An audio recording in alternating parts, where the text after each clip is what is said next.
I don't want to be comfortable. I don't want to live with the mindset of nothing's going to change. It's going to be like this forever. Because when it isn't, now what the fuck do I do? I thought that it would be. I've been in this unrealistic mindset for so long. What do you do with your money to prepare for that?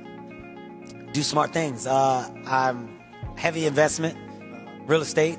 We just started a Who loves real estate? Real estate. Why do you like real estate? I love real estate. And, you know, real estate is just one thing that you know where your money is. That money's in the ground. So regardless of what's going on in the world, people are always going to need places to do business, places to live.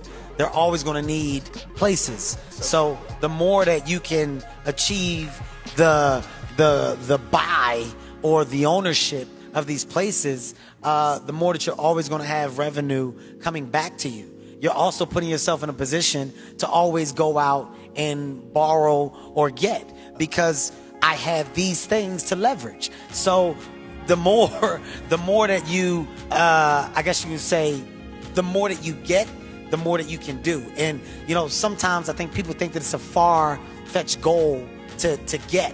And it's not really. It's not that hard when you gain the understanding of it. The game of Monopoly is a real game. It's a real fucking game. And when you play Monopoly... Can you repeat that? I don't know that everybody... The game of Monopoly is a real game. When you play Monopoly, the goal is to buy up as much property as you can and get people to pay you for that property when they land on it. Rent.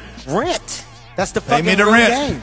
So when I look at now my success, I'll tell you, here's something that I do. And this tell us something that only the IRS knows. This is something that you guys don't know. Let's say I do a movie, right? That movie is whatever the fuck it is. I make a nice amount of money to do a movie. Take that number, split that number in half.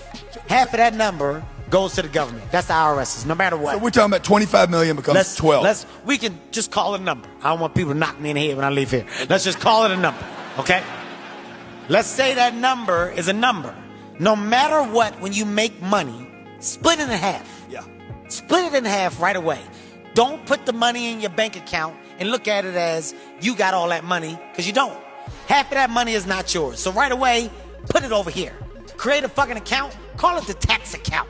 Put half of that there, so as you make money, you always put this money in the tax account. I never got to worry of giving the government their money, because that money's over there, and I don't look at that like it's my fucking money. I'm never gonna touch that money, because it's not mine, it's the government. So now off of my half, what do I wanna do? I'm gonna take another half. This half is going over here. This half is for my next real estate investment. I don't know what it is. I haven't figured it out yet, but I'm putting it over here. So when I do figure it out, I got it there to buy. So now I'm only living. This is so ridiculous. I'm only living off a quarter of my financial gain. I split it in half and I took a quarter. You only get in debt. You only get in debt when you don't understand the breakdown of your finances.